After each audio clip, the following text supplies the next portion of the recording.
comme la consécration de la persévérance. Est-ce que vous aimez? La mort d'Edith Lucy Bongo Ondimba, fille aînée de Denis Sassou Nguesso, survenue le 14 mars 2009, a été un moment tragique et profondément marquant pour le président congolais et sa famille. Edith Bongo était non seulement une figure publique, mais également l'épouse du président gabonais de l'époque, Omar Bongo Ondimba.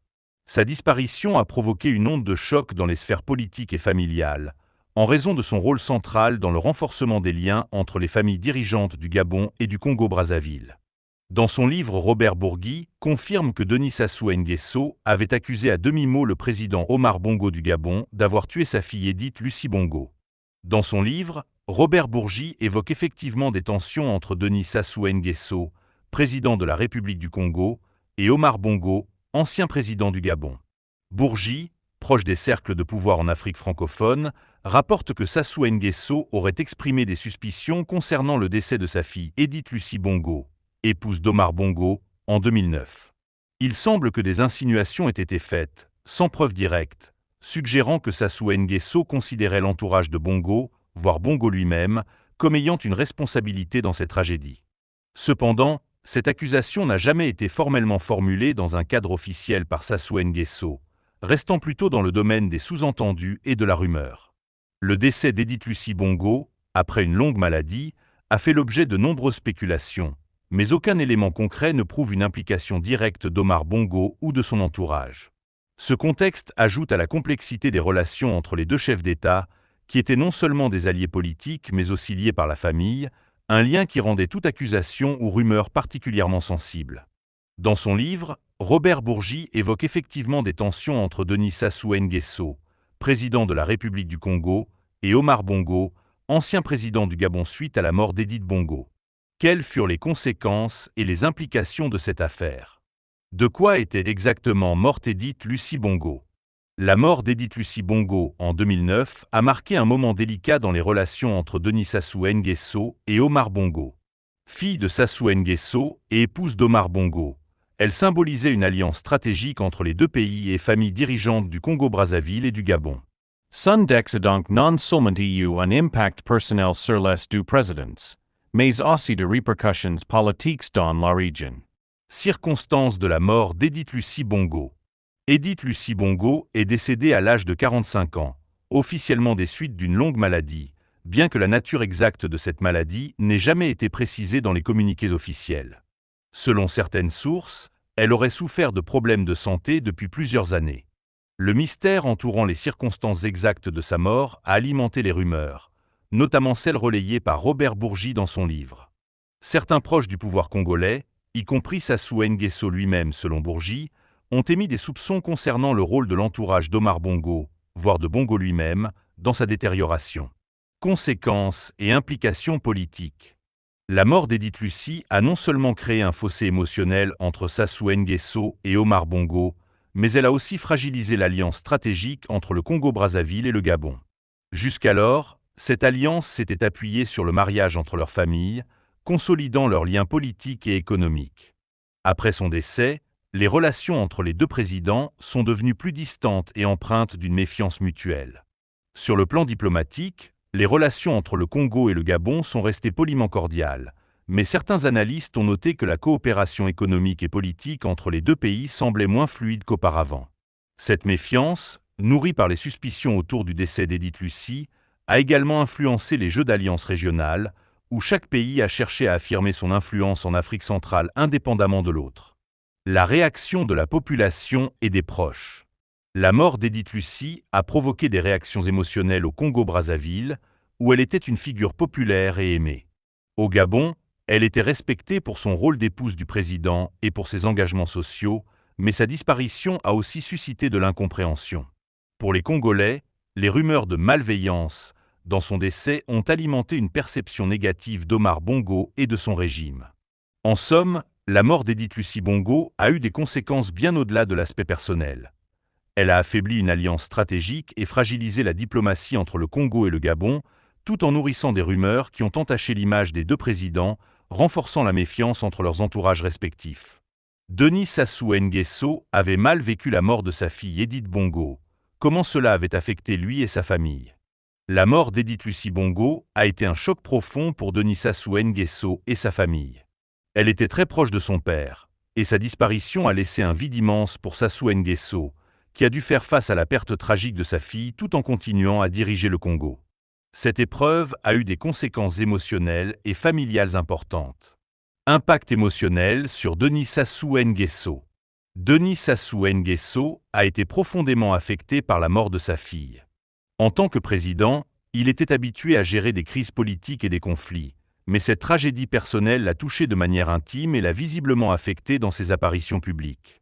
Selon certains proches et observateurs, il aurait exprimé son chagrin de manière discrète, mais constante, portant le deuil de sa fille avec beaucoup de douleur. Robert Bourgi raconte dans ses mémoires que Sassou Nguesso soupçonnait certaines personnes de l'entourage de Bongo d'avoir joué un rôle dans la dégradation de la santé d'Edith Lucie. Cette idée, même sans preuve formelle, a accentué son chagrin, car elle ajoutait une dimension de doute et de méfiance à sa peine. Ces suspicions ont intensifié son ressentiment et alimenté un climat de tension entre lui et Omar Bongo, ce qui n'a fait qu'ajouter au poids émotionnel de sa perte. Répercussions au sein de la famille. La famille Sassou Nguesso a ressenti profondément la disparition d'Edith Lucie, qui était une figure aimée et respectée parmi les siens. Sa mort a créé un deuil collectif et un besoin de protection des autres membres de la famille. Ce drame a également resserré les liens familiaux, car chaque membre a ressenti l'importance de soutenir Denis Sassou Nguesso dans cette épreuve. Au-delà du chagrin, ce deuil a renforcé une méfiance envers certaines figures extérieures à la famille et notamment certaines personnalités politiques gabonaises. Sassou Nguesso, en tant que chef de famille, aurait ainsi redoublé de vigilance pour préserver et protéger les siens, notamment ses autres enfants, de tout ce qui pourrait les exposer à des risques similaires. Influence sur les relations avec le Gabon et les autres familles présidentielles. La douleur causée par la mort d'Edith Lucie a laissé un impact durable sur la manière dont Denis Sassou Nguesso s'est comporté face aux alliances régionales, notamment avec le Gabon. Autrefois très lié à Omar Bongo, leur relation s'est refroidie après la mort d'Edith, et cette distance a affecté les relations politiques entre les deux pays. Au niveau personnel, Sassou Nguesso a semblé moins enclin à s'engager dans des alliances politiques familiales, préférant sans doute protéger sa famille de nouvelles tragédies. Le président Omar Bongo avait été affecté par le procès du couturier Francesco Smalto, où il était accusé d'avoir le sida. Ni moins Robert Bourgi confirme que Bongo n'avait pas de sida. Le président Omar Bongo avait effectivement été affecté par l'affaire impliquant le célèbre couturier Francesco Smalto.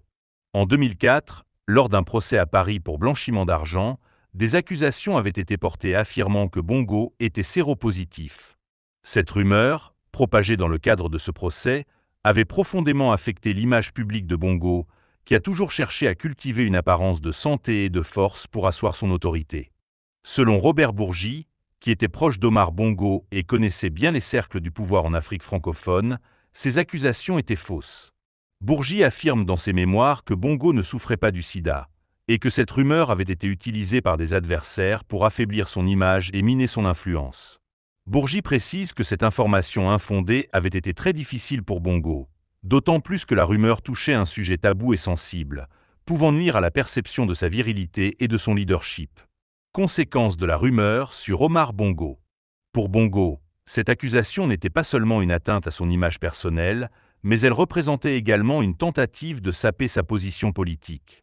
En tant que président du Gabon, il entretenait des relations étroites avec divers pays et institutions internationales, et une telle rumeur risquait d'affecter ses relations en entachant sa réputation.